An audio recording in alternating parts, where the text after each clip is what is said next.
नमस्कार दोस्तों, आज हम जानेंगे कि घर में मंदिर स्थापना जो की जाती है उसका मानसिक और शारीरिक रूप से क्या प्रभाव पड़ता है, क्या गलतियां हम करते हैं और क्या उसके नियम होते हैं। आप देखेंगे कि हर घर में आपको मंदिर मिलेगी, सुबह शाम वहाँ पे पूजा होगी और जो गृहस्थ होता है वो क्या करेगा कि जहाँ भी जाएगा, जिस भी देवस्थान में जाएगा, वहाँ से 2-4 मूर्तियाँ 2-4 फोटो उठा के लाएगा और उसी मंदिर में रख देगा। ऐसे करते करते इतनी सारी देवी देवताओं की, गुरुओं की मूर्तियाँ फोटो रख लेते हैं जिसका उनको ये तक नहीं मालूम होता है कि किस मूर्ति के साथ किस मूर्ति को रखना है या नहीं रखना है। बस लेके आए, अच्छी लगी और रख लिया। यहीं से शुरू हो जाता है आपके जीवन में ऊर्जा का डिसबैलेंस, यानी एनर्जी का आपका बिगाड़ शुरू हो जाता है। एक चीज़ को आप एकदम से स्पष्ट रूप से समझ लें, देवी हों, देवता हों, भूत हों, प्रेत हों, ये सारे सिर्फ 2 बंधन में चलते हैं। एक चलता है धनात्मक और एक चलता है ऋणात्मक। धनात्मक का मतलब होता है पॉजिटिव एनर्जी और ऋणात्मक का मतलब होता है निगेटिव एनर्जी। हमारे जीवन में जिन भी चीज़ों का असर होता है ये सिर्फ 2 ही है, पॉजिटिव और निगेटिव एनर्जी, बाकी तीसरी कोई भी चीज़ नहीं होती है। अब इस ऊर्जा को कैसे संरक्षित किया जाता है, ऊर्जा से कैसे काम लिया जाता है, निगेटिव ऊर्जा को कैसे घर से दूर रखा जाता है, ये सारी बातों की जानकारी ना होने के कारण हम अपने जीवन को खुद ही बर्बाद करते हैं। ठीक है, आप खूब पूजा पाठ करो, खूब ध्यान करो, लेकिन आप जैसे आज से 20 साल पहले थे वैसे ही आज भी आप हो। कोई आपको फ़र्क समझ में नहीं आएगा।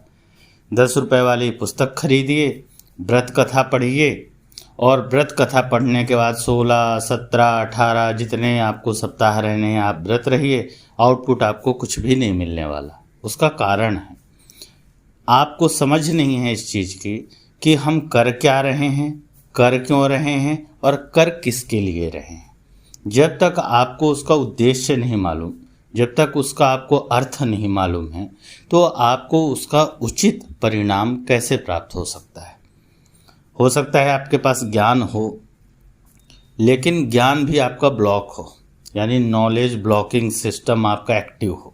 खूब सारा आपके पास नॉलेज है लेकिन आप उस नॉलेज को यूज़ नहीं कर पाते हो, तो ऐसे नॉलेज का कोई मतलब नहीं होता है।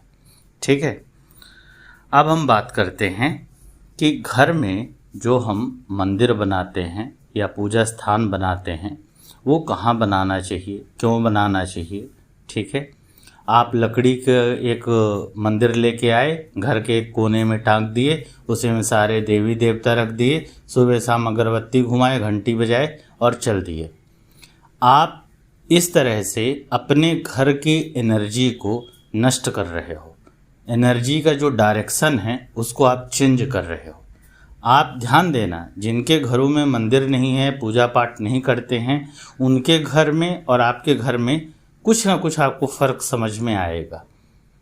उसका कारण ये होता है कि हर घर की, यानी कि हर एक वस्तु जो भी आपके आसपास है उसकी एक एनर्जी होती है और वो एनर्जी आपके साथ कैसे कनेक्ट करती है, आपके चीज़ों के साथ कैसे कनेक्ट करती है, इस पे डिपेंड करता है कि आप उसको सही जगह पे रखे हो कि नहीं रखे हो।